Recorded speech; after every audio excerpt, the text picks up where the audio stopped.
তার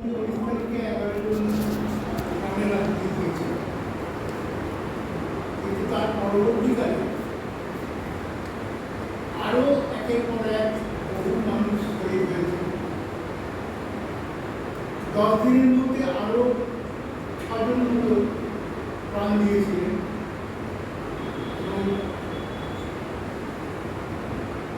পুলিশের দমন পীড়নের শিকার হয়েছিলেন কয়েক হাজার মানুষ।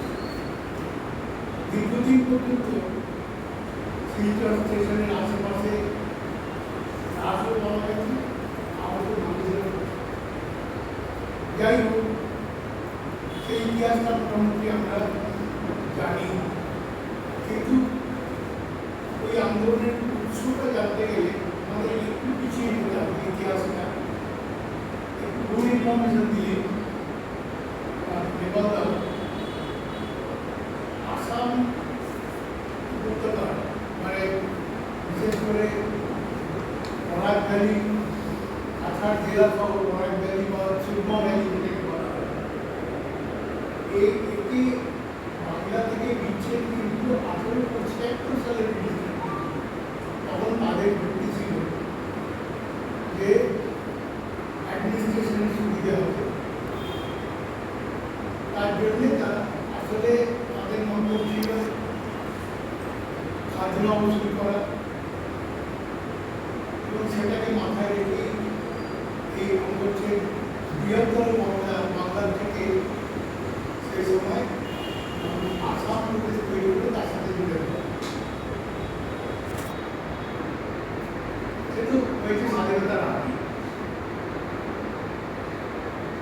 তার আগের থেকে স্বাধীনতার আগের থেকেই বরাক ভ্যালির মানুষ, যেটা বললেন নেপালরা, প্রায় 90% মানুষ বাংলা ভাষাভাষী ছিলেন এবং তাদের একটা বাংলা ভাষা মাধ্যমে পড়াশোনা, অন্যান্য কাজকর্ম, এমনকি কোর্ট কাছারির কাজকর্ম বাংলাতেই।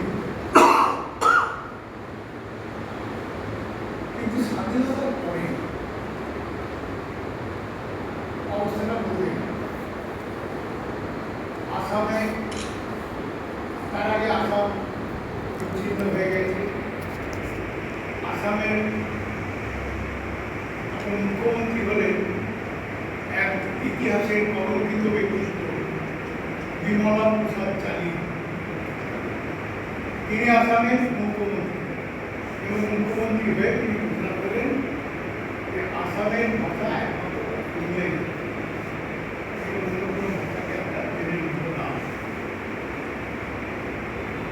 স্বভাবতই বরাক ভ্যালি, বরাক উপত্যকার মানুষ বলবেন সংখ্যা তাদের অনেক বেশি। তারা বাস্তুচ্যুত হয়ে, তখন তো দেশটা ভাগ হয়ে গেছে, সিলেট, জাগোয়া জেলা, সেখান থেকে লক্ষ